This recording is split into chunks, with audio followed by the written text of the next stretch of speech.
अस्सलामुअलैकुम, welcome again to my channel. Hopefully आप सभी ठीक ठाक होंगे। मैं भी शुक्र अल्हम्दुलिल्लाह बिल्कुल ठीक ठाक हूँ। आज मेरे हस्बैंड जो है वो बकरे की कलेजी फिपड़ा लेकर आए थे और ये जो फिपड़े की बोटी होती है ना तो काफ़ी सॉफ्ट सॉफ्ट होती है, तो मेरे बच्चे बहुत शौक से खा लेते हैं। बट कलेजी जो है ना ये बिल्कुल शौक से नहीं खाते हैं क्योंकि ये थोड़ी सी हार्ड हो जाती है और इनको फिर ना खाने में अच्छी नहीं लगती है। तो सबसे पहले जो है ना वो मैंने इसके अंदर लेमन डाल लिए थे, काफ़ी सारे मैंने लेमन डाल लिए थे क्योंकि ये दो जो है ना वो कलेजी फिपड़े थे।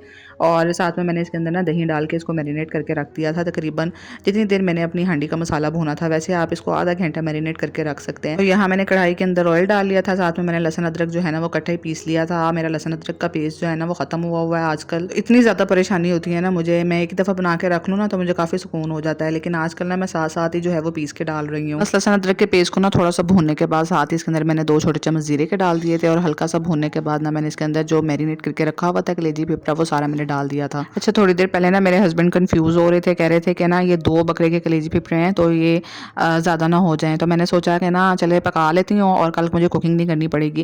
लेकिन जनाब इनका तो साइज़ इतना छोटा हो गया, इन्होंने इतना ज़्यादा पानी छोड़ दिया ना, ये अपने ही पानी में कुक हो गए हैं। तो मैंने कहा कुर्बानी में हम बड़ी-बड़ी सी बोटियाँ बनाते हैं और वो एंड तक उनका साइज़ सेम रहता है। तो यहाँ पे तो जी ये 2 का भी कुछ नहीं बन रहा था, बिल्कुल लग रहा था जैसे थोड़ा-सा सालन हो गया है। ख़ैर ये जब अपने पानी में कुक हो गया ना तो मैंने इसके अंदर टमाटर डाल दिए थे और टमाटर जब अच्छे से अंदर घुल-मिल गए थे तो फिर मैंने इसके अंदर जो है ना नमक, मिर्च, हल्दी और साबुत जो धनिया होता है ना उसको मैं फ्रेश ही पीसती हूँ उसी टाइम ही, क्योंकि आजकल बरसात का मौसम है तो फिर मैं पीस के नहीं रखती। तो थोड़े से मैंने जो है वो साबुत लाल मिर्च को पीस के इसके अंदर डाल दिया था और इसको मैंने दम पे लगा दिया था। नमक बिल्कुल कलेजी में मैंने लास्ट में डाला था, मैंने पहले कोई भी मसाला ऐड नहीं किया था। जैसे भी कहते हैं कि कलेजी में अगर आप लास्ट में नमक डालें ना तो वो हार्ड नहीं होती है, लेकिन फिर भी वो जो फेफड़े की बोटी होती है ना, मतलब जो फेफड़ा होता है उसकी बोटी से थोड़ी सी हार्ड ज़रूर होती है और इसके अंदर ना दिल भी था। और यार मैं सोच रही थी कि यार इतनी सारी चीज़ें मिला के बस इतना सा सालन बचा है और मैं जो हूँ ना सोच रही थी ऐसे सुहाने ख्वाब कि कल मुझे कुकिंग नहीं करनी पड़ेगी और ये ना काफ़ी सारा सालन बच जाएगा हमारा। खैर मैंने ना इसकी यहाँ पे अच्छे से भुनाई कर दी थी और ग्रेवी जो है ना वो मैं कम ही रखती हूँ क्योंकि ज़्यादा भुनी हुई कलेजी अच्छी लगती है। मेरे घर में सारे भुनी हुई कलेजी खाते हैं, लेकिन मुझे बजाते खुद जो है ना वो थोड़ी-थोड़ी सी ग्रेवी अच्छी लगती है ताकि रोटी के साथ जो है ना वो उसके साथ ग्रेवी लगे ना, फिर मुझे खाने का मज़ा आता है।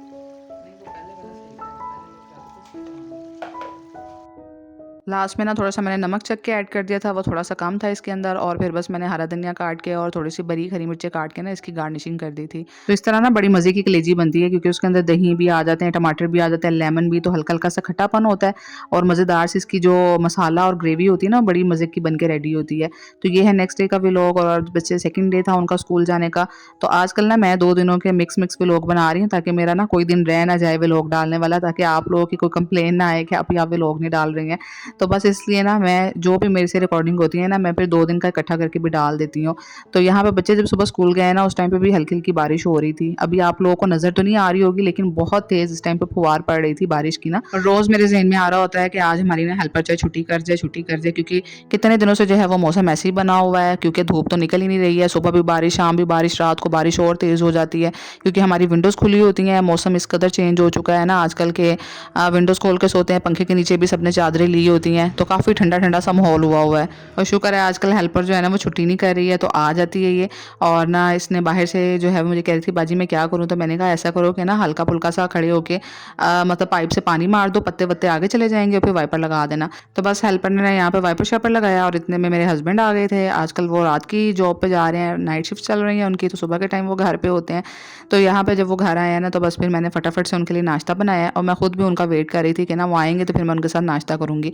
तो मैं अक्सर अपने हस्बैंड का वेट करके ना नाश्ता करती हूँ, जबकि मेरे हस्बैंड मेरा कोई वेट नहीं करते हैं और वो फटाफट से खाना शुरू हो जाते हैं। मेरा अक्सर इस बात पे ना उनसे बड़ा गिला रहता है कि आप मेरा वेट नहीं करते हैं ना। और अक्सर मैं कभी उनको आज़माने के लिए पूछूँ भी ना कि मैं जो हूँ वो खाना खा लूँ, आपको अगर अभी देर है खाने में, तो वो मुझे कहेंगे हाँ, हाँ आप खा लें। तो फिर मुझे इतना गुस्सा आएगा ना कि आपने मुझे ये क्यों नहीं कहा कि ना मेरे साथ खाना, तो वो कहेंगे मैं तो आपका ही भला सोच रहा हूँ ताकि आपको परेशानी ना हो, आप पहले खा लें। और ना मेरा ये गिला उनके साथ चलता ही रहता है और मैंने इतनी दफ़ा उनको ये याद दहानी करवाई है ना तो अक्सर वो मुझे कहते हैं कि मैं हमेशा भूल जाता हूँ। मैं कहती हूँ ये भी कोई भूलने वाली चीज़ होती है कि बेगम के साथ खाना खाना है। तो ख़ैर यहाँ पे ना मैंने कलेजी का सालन गरम किया था, ऑमलेट बना लिया था और साथ में ऑमलेट तो नहीं हाफ़ फ्राई एग बनाए थे और बस फटाफट से जो है ना पराठे बना के नाश्ता किया। हमारे मोस्टली सुबह पराठे बनते हैं, मेरे हस्बैंड को ना पराठे पसंद भी बहुत है। सो बस वो खाने के बाद ना मैंने सोचा कि यार मौसम इस कदर चेंज हो गया है तो अब जो है मैं अपने कपड़े ही सी लूँ। ये मैंने जुलाई के सूट लिए हुए हैं। अगर आप मेरी वीडियोस देखें ना तो आई थिंक मैंने ये जुलाई में परचेज़ किए थे, जुलाई के बिल्कुल लास्ट में। तो अभी जो है ना ये मेरे कपड़े ना अभी वहीं पे रुलते फिर रहे हैं। एक सूट तो मैंने सी लिया था, अभी मैंने वो पहना नहीं है, और दूसरा जो है ना वो अभी ऐसे ही पड़ा हुआ था। और अम्मी जिस दिन आई थी ना, अम्मी इसकी हल्की फुल्की सी कटिंग करके दे भी गई थी, और कुछ कटिंग मैंने करनी थी अभी। तो मैंने सोचा आज ना कड़वा घूंट भर के इसको मैं काट ही लूँ और इसको मैं सी लूँ। मैंने सोचा अब आगे मौसम इतना इस कदर चेंज हो गया, मैंने सोचा नहीं था कि कभी सितंबर में मतलब मौसम चेंज हो जाएगा यार। नवंबर तक जो है वो मौसम मतलब इस तरह ही रहता है गर्म हमारे यहाँ लाहौर में। तो नवंबर के स्टार्ट तक तो इजीली हम लॉन के कपड़े पहनते रहते हैं। बल्कि मुझे याद है कि पिछले साल जो है ना वो नवंबर में भी हमने लॉन के कपड़े ही पहने हुए थे। लेकिन अब जो है वो मौसम इतना एकदम से ठंडा हो गया, पता नहीं अब दोबारा हब्स लगते हैं नहीं लगते हैं, गर्मी किस कदर आएगी। क्योंकि ये सितंबर का महीना, अक्टूबर में वैसे ही आस्ते आस्ते से मौसम चेंज होना शुरू हो जाता है। तो मैंने कहा इनको सी लूँ, ये क्या मैं अगले साल के लिए थोड़ी लेके आई थी, वैसे भी मैं इनको घर पहनने के लिए लेके आई थी। लेकिन मेरा ना ये बड़ा प्रॉब्लम है कि मैं कहती हूँ कि अब ये नया सी के रखा है ना, तो अभी घर नहीं पहनती, जब कभी मतलब कहीं आना जाना हुआ ना तो एक दफ़ा वहाँ पहन लो फिर मैं घर पहनूंगी। तो अब मेरा आना जाना भी कहीं भी नहीं हो रहा है, क्योंकि मैंने ज़्यादातर अम्मी की तरफ ही जाना होता है। वो भी मुझे जो है ना महीने से ज़्यादा हो गया है कि मैं अम्मी की तरफ नहीं गई। तो मैं सोच रही थी कि इसका रख के क्या करूँ मैंने फटाफट से इसकी कटाई की, मैंने कहा जल्दी जल्दी से इसको सीती हूँ। बस मैंने इसका ना सिंपल सा गोल गला काटा और फटाफट से जो है ना मैंने इसको बस मशीन के ऊपर मैंने कहा गला वाला इसका बनाती हूँ, और अगर इसकी जो तरपाई है ना वो करके रखती हूँ तो फिर थोड़ा सा सूट सीधा हो जाएगा, तो फटाफट से सिल जाएगा। तो अच्छा यार ये जो सिलाई है ना, कुछ लड़कियाँ बड़ा इसको वो एक समझती हैं स्किल को। हमारे टाइम पे मैं भी कहती होती थी हमें मुझे सिलाई नहीं सीखनी, ये भी कोई सीखने वाली चीज़ है। तो बड़ी लड़कियाँ मतलब यही सुनते थे हम लोग ना कि यार ये भी कोई चीज़ है लाइक ये सीखने वाली, हम तो दर्जी से सिलवा लेंगे, ये कपड़े हम लोग नहीं कभी सिएंगे। हालांकि ना हमारे टाइम पे जो माएँ थी ना सबको सिलाइयाँ आती थी, मतलब मेरी चाची ताइयाँ, और अगर मैं अपनी मामियों की बात करूँ और भी सबकी बात करूँ ना तो सभी के मदर्स को लाइक मतलब सिलाई आती थी, कपड़े सिलाई करने आते थे। नॉर्मल से स्टिचिंग तो सबको ही आती होती थी। लेकिन हम जो आगे हैं ना मतलब कजन्स या बेटियां होगी आगे आगे, तो उनमें से किसी ने सीखी किसी ने नहीं सीखी। मतलब तब सबका यही होता था कि ना हम दर्जी से सिलवा लेंगे, ये भी कोई सीखने वाली चीज़ है। तो मैंने भी बड़ी जिद की थी अम्मी के साथ, मतलब इतना मैं नहीं ध्यान देती थी, लेकिन मेरी अम्मी ने ना लाइक सिंपल सूट और मतलब काफ़ी अच्छे तरीके से सिलाई मुझे सिखा दी थी। और बाद में शादी के बाद में मेरी अम्मी ने ना मुझे बहुत सिलाई की क्लासेस दी थी। शादी से पहले थोड़ी बहुत सिखाई, और शादी के बाद मेरी अम्मी ने ना मुझे ज़बरदस्ती बिठा बिठा के क्लासेस दी थी कि इसको सीना सीखो, ये अच्छी स्किल है, ये आनी चाहिए। घर में अगर बंदा कोई सिंपल सा सूट ले आता है ना तो रात को सियो, सुबह पहन के चले जाओ। उनका हमेशा यही होता था कि रात को सिया आपने और सुबह पहन के आप चले गए। और मैंने अपनी स्किल को ना ख़राब नहीं होने दिया। मेरे हस्बैंड ने भी मुझे बहुत दफ़ा कहा कि आप बाहर से कपड़े सिलाई करवा लिया करें, और मैंने बाहर से बहुत कपड़े सिलाई करवाए हैं। यकीन माने 5-5 हज़ार रुपया दर्जी को देकर सिलाई करवाए हैं। आपको पता है कि दर्जी कितनी सिलाइयाँ लेते हैं।